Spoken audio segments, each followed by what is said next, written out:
Hello. Hey y'all. How are y'all? Getting your gifts. Good, thank you. Thanks for coming to Newman Nights. I know a couple of you just walked in, so feel free to grab a snack. I heard there was matcha cookies. We have drinks over here. If it's your first time here, there's the bathroom right past the stairs on the left. Welcome to our Newman Night. We do this monthly.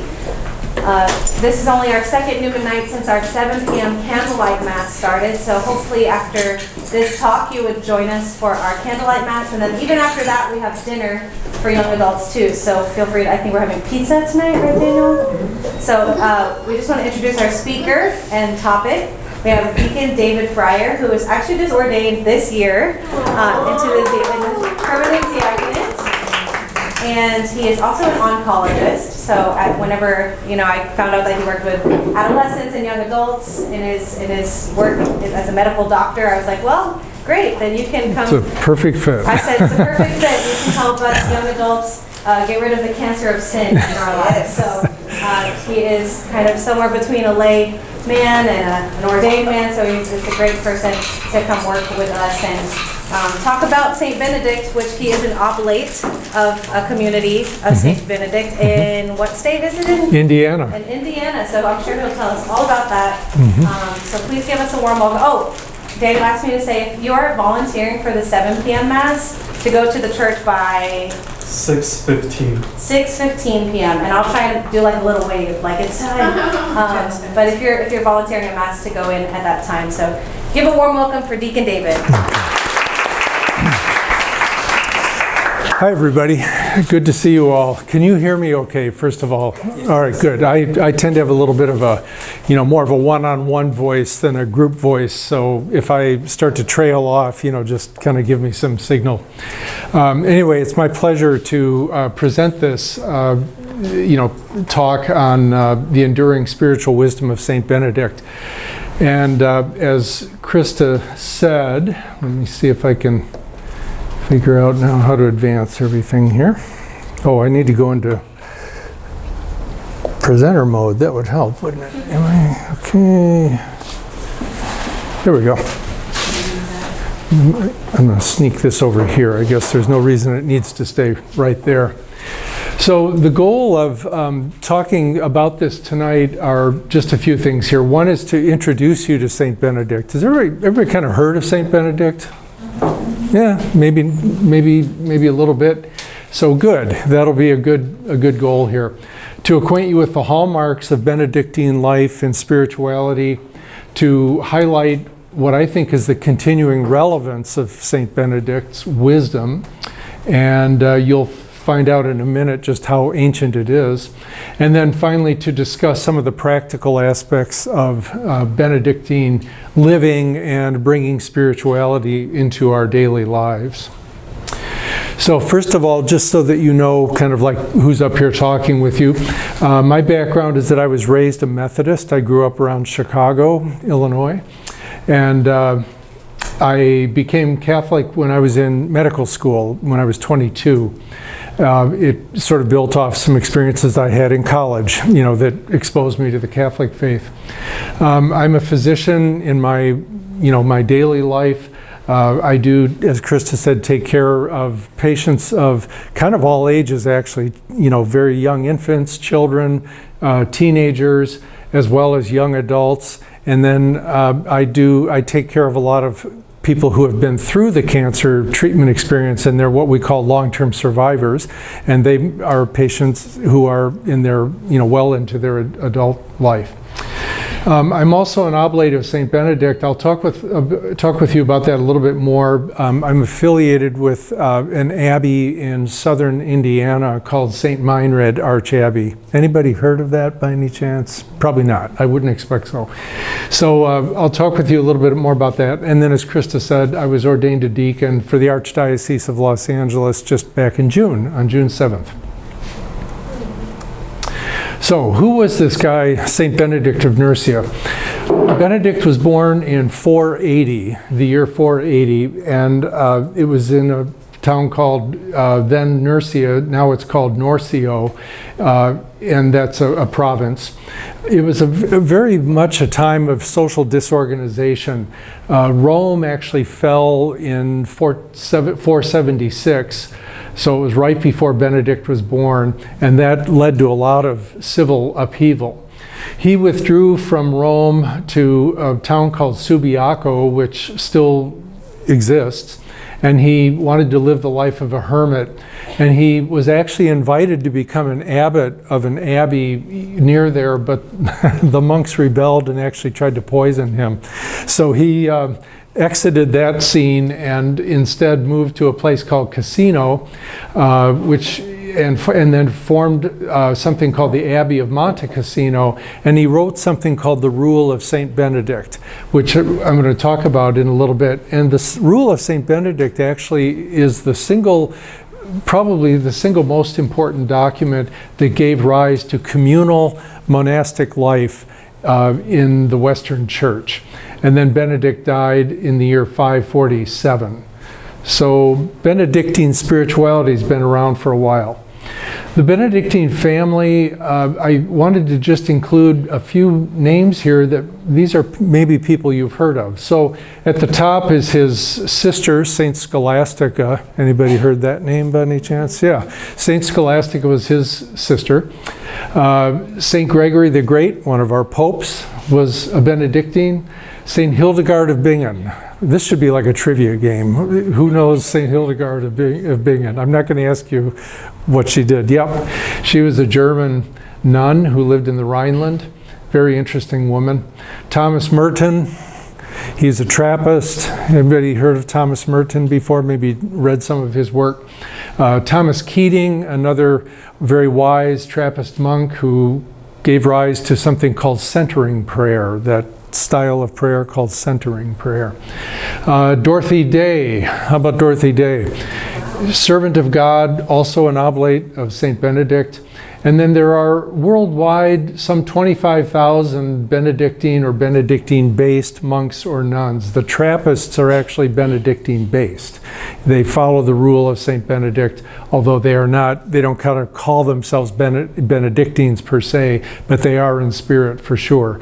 And then there's about almost as many Benedictine oblates worldwide, and I'll talk a little bit more about that in a minute.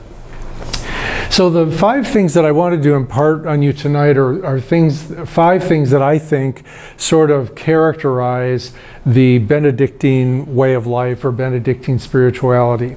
And we'll talk about each one of these. One of them is community. Another is the rule of Saint Benedict, which I've mentioned before. The idea of obedience. The idea of humility. And then finally, balance in prayer and work, and indeed balance in all of life. So let's go through each one of those and kind of unpack them. So what is community? So for the Benedictine, community is actually the path to holiness. Benedictines would hold is that there's no way to get to God without going through community. We can't do it on our own. Holiness is not a private pursuit, and community is found both, God is found and holiness is found in and through the challenges of community. The things that make community difficult are the things that actually bring us closest to God. It's that paradox of God. Community keeps the members, of a monastic community grounded in reality, so that it's not kind of floating off into something very ethereal and theoretical. Community keeps us grounded.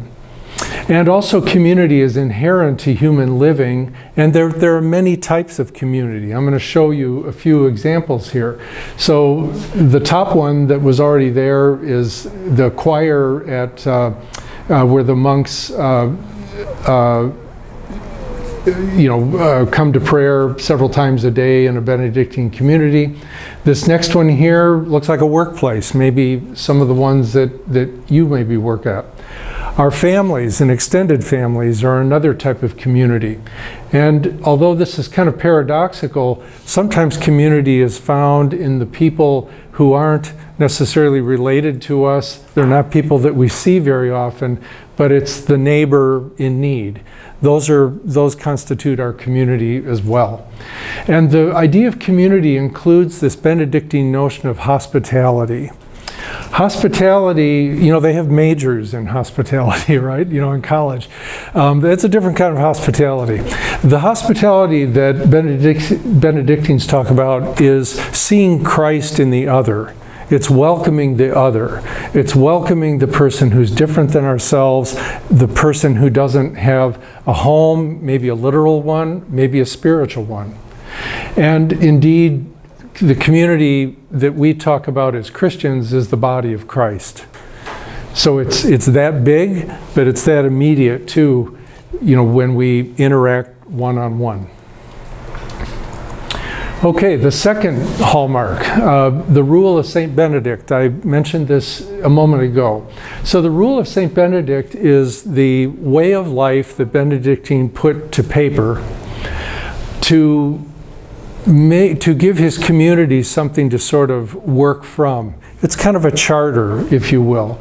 It's interesting, though, that the rule of St. Benedict has influenced many, many other organizations, not only the church, and not certainly only Benedictine communities. It's based on both scripture and also the practical insights that Benedict had. He was a very practical man. It's 73 chapters long, which sounds like that ought to be thick, but actually that book is about this big, and it's about that thick, barely a half of an inch or so. Each chapter is pretty short. There are 73 of them, but they're pretty short.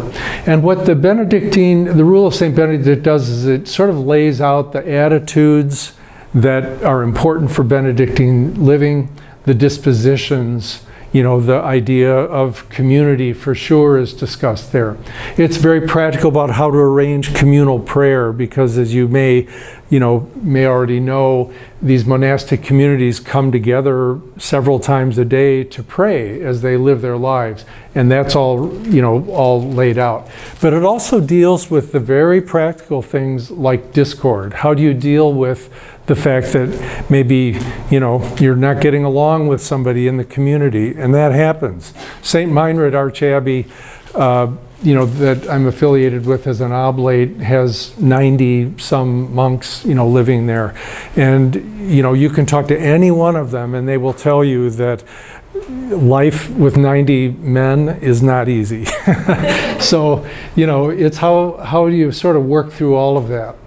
Making amends, because we all make mistakes and errors, and we have conflict that we kind of need to deal with, and sometimes we don't handle it well, so making amends is important. Then how to receive guests, because these monastic communities back in those early centuries, they were sort of the way stations. They were like the first hospices, if you will. They were places where any traveler, any wayfarer who was out journeying could stop into a Benedictine community and be welcomed. So that's kind of where one dimension of that hospitality is. They welcomed anybody, no matter who they were, high station, low station in life, rich or poor.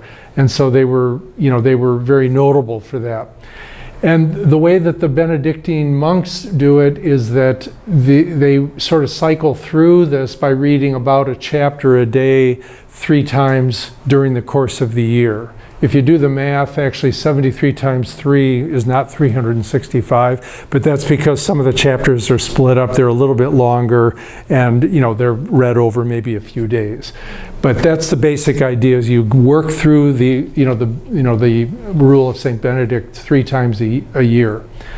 They usually read them at mealtime. So when they're seated, there's somebody assigned for the week to do the reading from the rule of St. Benedict, and that's typically when it's read.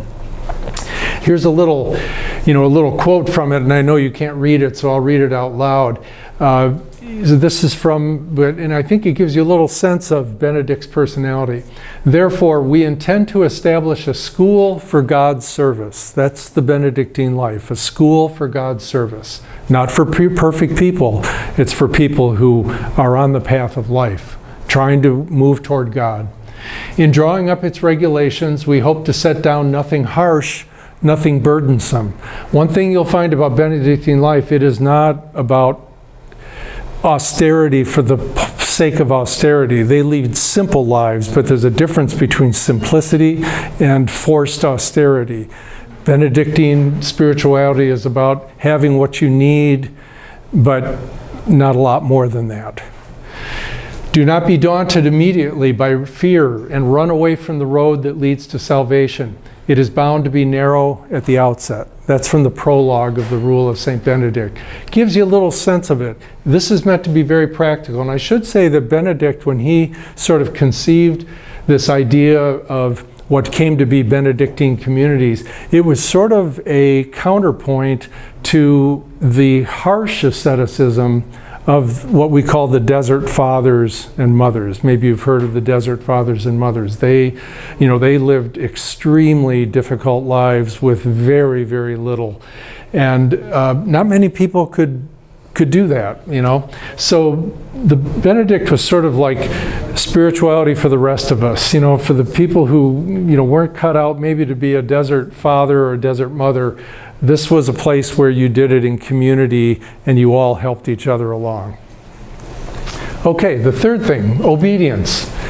Now, I'm going to give you a definition of obedience here that's probably different from how you maybe think of it. It was very different from the way I think of it. Obedience, we usually think it's about following rules, but actually the Latin root of obedience is obedire, which is to listen.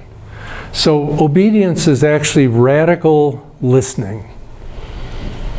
Not about following rules per se. There are always things that need to be followed in order for community life to be smooth, but that's not what obedience is about. The root of obedience is about listening, and it's especially listening to God, as spoken through many different pathways. Through Scripture, we hear God's voice there. We hear God's voice, of course, in prayer. So prayer is key for obedience. The needs of others and the demands of everyday life. And I'm going to give you a couple of examples of that. So here we are in prayer. We've got Scripture at the top. Somebody in prayer, and regular prayer life is key, for pursuing God. The needs of others. This is a classroom with a teacher, but how many times in your daily life are there people who present themselves as needing something? They're in need at work. Sometimes it's things very practical, and it's not always at the most convenient time. But that might be where God is calling you to be at that moment. So listening for God's voice through the needs of the others, it brings you back to community. And then it's also guidance for those who are in authority. The demands of everyday life. I wanted to point that one out. This is somebody changing a tire. It never happens at a good time, like most things that are not good. But sometimes when we think about life a little bit differently like this, in the sense of obedience or radical listening, it changes the color of the day, and it actually changes how we look at the things that we normally would not want to have happen. Now, nobody wants a flat tire, but sometimes there's a lesson in there. And sometimes what this way of thinking will lead you to is, instead of our first inclination, my first inclination is, great, why now? Or why me? Why did this happen? But obedience would encourage us to sort of ask the question, what's in here for me to learn? What's God trying to say to me through this?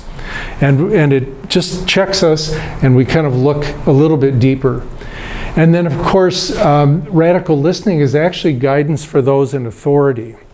Obedience isn't always about people, taking orders from people who are in authority, but actually authentic leaders like our Pope actually do so much listening, because they're trying to find, the way to, do the work that God has called them to do, and they do that best by listening. So a true leader is actually obedient also, to the Word of God. Okay, next one, humility. I'm going to give you another definition of humility here too, which is a little bit different than the way you may think about it, currently. It was for me, for sure. Humility is the characteristic of simply put, being real. Okay, it's acknowledging God as God and, that we are not. Let's talk about what humility is not. Humility is not self-deprecation, trying to cultivate low self-esteem, a low opinion of ourselves, groveling, or being a doormat. That's not humility. Humility is owning who we are. It's kind of clinging to the truth. And it's owning who we are before God and before others without any embellishment or any hiding of things to ourselves or to others. It's authenticity. It's kind of being the same person in all of the settings that we live in. At home, in the workplace, at church. It's not putting on a different face in each one of them. Sometimes people call this living from the inside out.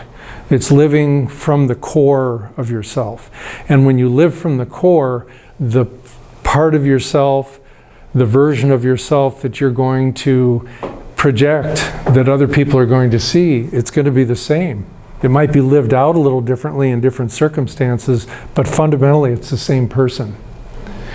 And it's an acceptance of kind of all things. It's an acceptance of our own sinfulness, for sure, the limitations that we have, but it's also accepting our gifts and our potential. That's the part of humility sometimes that is easy for us to kind of skip over. We were born with, endowed with, and have developed, real gifts. Sometimes those are kind of hidden. And instead of, trying to disown those and say, oh, it's not me, I'm not worthy, that kind of thing. No, you embrace your gifts. What is it that God has taught me to do? What gift did God give me that I could be using in my life, that I'm not using, currently? That's part of humility, is accepting it all. And, of course, facing our limitations and the things that we need to get better at, for sure. So in the Rule of St. Benedict, Benedict writes about humility as being a ladder. And it's a ladder where, in order to get to the top of the ladder, it's not like the corporate ladder that we think about where, you have to have, actually you get to the top of the corporate ladder by not having humility. In this sort of way of thinking, the more humble you are, the closer to the top, that you get. So he wrote about the seventh step of humility. The seventh step of humility is that we not only admit with our tongues, but also are convinced in our hearts that we're inferior to all and of less value. That's a little bit different than, low self-esteem and groveling. What it's doing, it's valuing the other just as much as yourself. And then that kind of comes into, how we express ourselves, how we interact with other people. So, as I think I've made this point, is that it's an honest acceptance of our frailties. There's no self-deception, pretending that we're somebody who we're not, and this cultivates kindness. I don't know if you've had this happen, but I have. Something that's been a big area of growth for me spiritually is to be real in front of God, with God in prayer.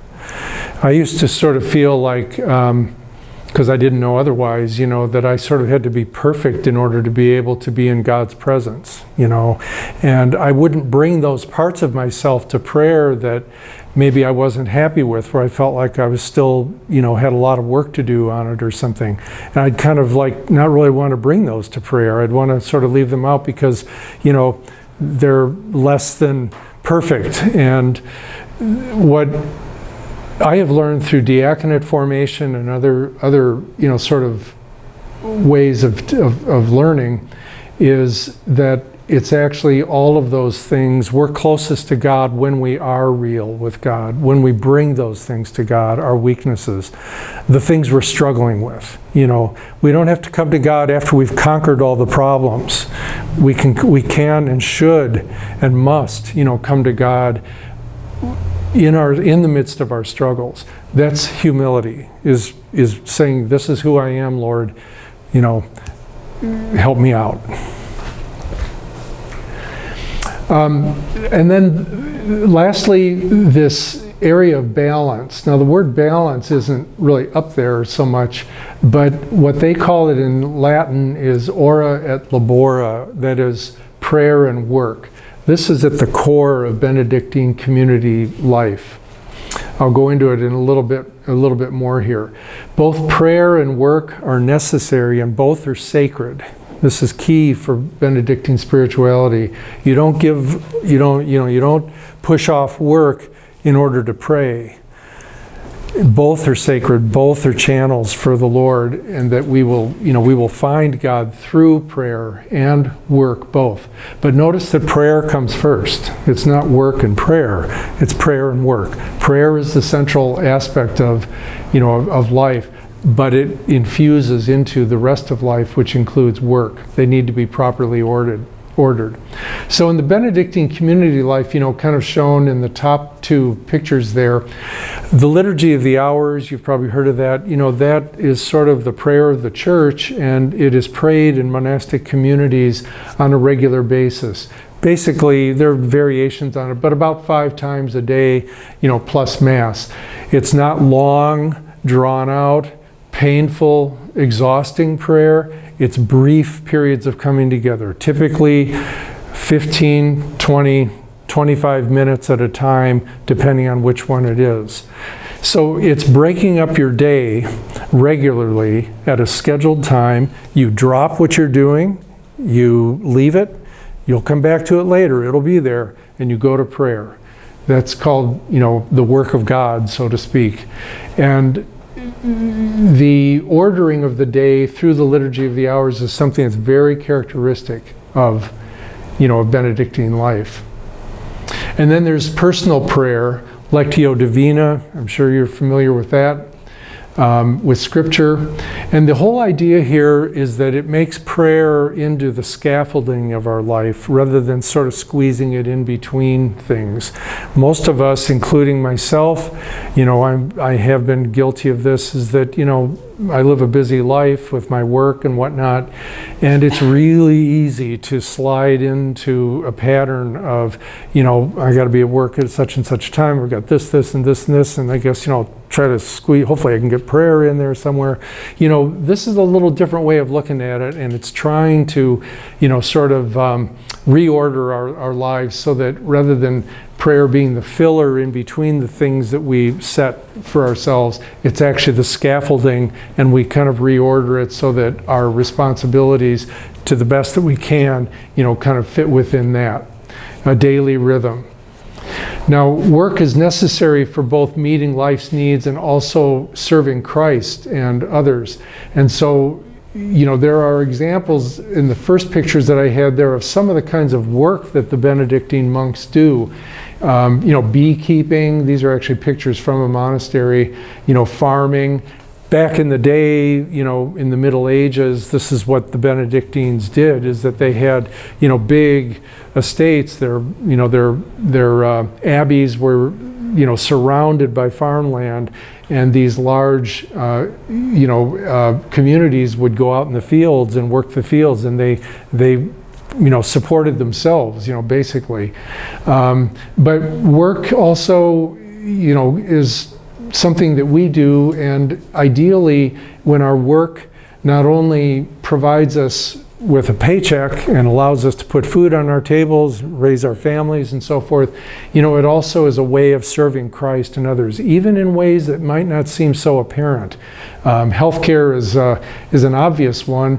Working during the fires is another obvious one. But I bet you that even in work that might not sort of seem like, well, where can I bring God into this? God can always be brought into a situation. And so, it's an encouragement here to, kind of look carefully at our lives, our situations, and kind of see where God might be calling us and how we can serve Christ in others. So those are the 5 kind of markings that I think characterize Benedictine life. I want to just pivot and talk a little bit about what is an oblate of St. Benedict, because I am one, and you could be too if you feel called to that. So becoming an oblate of St. Benedict is bringing Benedictine spirituality into everyday life. Oblates, that word, you've probably seen it in the Old Testament, an oblation before God. It's a gift.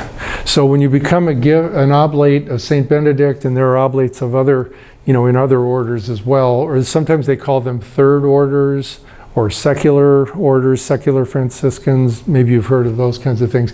They all kind of the same thing. It's trying to bring the spirituality of whatever that religious community is into ordinary life, the life that we all live. So there are what we call 3 promises and 5 duties that are part of, this is sort of what you decide to commit yourself to if you become an oblate of St. Benedict. The 3 promises are stability of heart, fidelity to the spirit of monastic life, and obedience to the will of God. Now those parallel the vows that a Benedictine monk or sister makes when they do their solemn profession. Their stability is stability to a particular abbey, a particular monastic community. That's where they become solemnly professed, and that's where they will live their life out. And they often do that in sight of the cemetery where all the monks who were there before have been buried. They're always kind of passing that in their day. But, it's a stability. It's kind of giving up the endless chasing for something better. You commit yourself to that community. For us, it's stability of heart. It means settling on something, committing ourselves to Christ. Sure, we're going to have better days than others, but overall, that's the theme of our lives, and we're not sort of moving around, kind of always looking for something more fulfilling or better. Stability of heart. Fidelity to the spirit of the monastic life. Well, instead of fidelity to the monastic community, it's to the spirit of the monastic community. So it's making prayer a central part of your life. In whatever way you can kind of do that in the context of your own life. And all the things that we've talked about, community, the centrality of prayer, the balance of prayer and work. So that's fidelity to the spirit of monastic life in our own lives. And then obedience to the will of God. So whereas the monk promises obedience to the abbot, the father, or the community leader, or the prioress in a group of sisters, and that obedience is because they believe that Christ is speaking through that person, right? It's not to the individual, it's to the God who speaks through that individual. That's who they're promising obedience to.